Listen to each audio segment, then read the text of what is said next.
Kita menengok sejarah sebentar, sejarah tentang peperangan, perang besar tentunya, perang yang melibatkan ribuan orang bertempur sejak zaman peradaban manusia, sejak 2500 tahun sebelum Masehi hingga saat ini. Ketika diakumulasi, memang ternyata hanya wilayah tertentu yang memang hobinya perang. Bahkan kalau dibandingkan dari warna kulit dan wilayah keadaan bangsa tersebut hidup, maka dapat disimpulkan memang kehidupan alamnya keras. Ketika kebutuhan akan makanan, kebutuhan akan tempat tinggal, dan wilayah tersebut terganggu, perang pasti terjadi. Bangsa dan wilayah paling banyak perang adalah Eropa. Kalau diakumulasi, ada 5.000 perang lebih selama 4.500 tahun ini. Dan 55% perang itu ada di wilayah Eropa. Atau juga ada unsur Eropanya di wilayah lain di seluruh dunia. Wilayah Tiongkok atau Asia Timur, kemudian Asia Barat, wilayah Arabia dan Persia adalah nomor 2 terbanyak, sekitar 28%-an. Sisanya menyebar rata. Afrika, Asia Tenggara, Amerika Latin. Hebatnya adalah Amerika. Perang besar di wilayah Amerika hanya beberapa kali saja. Terbesar perang saudara di Amerika Utara tersebut. Kemudian ada 50 perang yang melibatkan Amerika di seluruh dunia dalam 100 tahun terakhir di wilayah orang lain. Lalu tebak siapa negara atau wilayah yang top 4 berperang terbanyak di wilayah atau ikut perang di tempat lain atau menyerbu? Ranking pertama adalah Perancis, nomor 2 adalah Inggris, nomor 3 adalah wilayah Nordik sampai Rusia, dan terakhir yang nomor 4 terbanyak adalah Jazirah Arabia dan Persia. Jadi mulai kebayang apa yang terjadi di dunia ini dalam 4.500 tahun sejak adanya peradaban hingga saat ini dalam urusan perang. Ternyata secara warna kulit yang hobi berperang itu adalah kaum Caucasian alias bule. Ternyata wilayah 4 musim memang membuat mereka buas, walau dikatakan mereka sepertinya pintar akademi dan bangsa dengan banyak manner atau aturan bersosial. Bahkan sepertinya karena kekuasaan agama di banyak wilayah tersebut, penguasa tertinggi adalah para klergi atau agamawan, tidak juga tuh mengurangi perang.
Jadi, ketika dunia menjadi pintar, menjadi manner, bahkan kesannya beragama, ternyata perang tetap saja dilakukan. Kali ini kita tidak membahas hal yang berbau psikis atau kejiwaan, juga spiritual.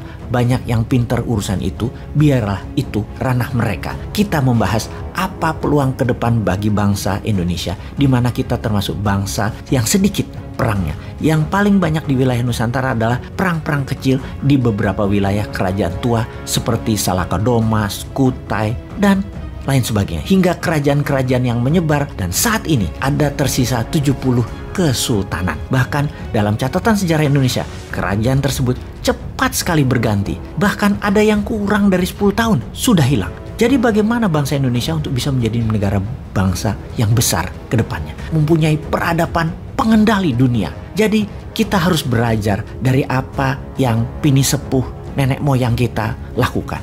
Ada dua peristiwa besar yang menyatukan Nusantara. Pertama, oleh Majapahit yang tanpa perang bisa menyatukan Nusantara. Dan kedua, kontribusi Wali Songo di Nusantara yang juga tanpa perang mengajarkan hal yang spiritual yang membuat kita sampai saat ini menjadi bangsa yang mengenal Tuhan. Perang bukan budaya Nusantara, namun tetap menjadikan Nusantara bangsa penakluk, penentu kendali dunia.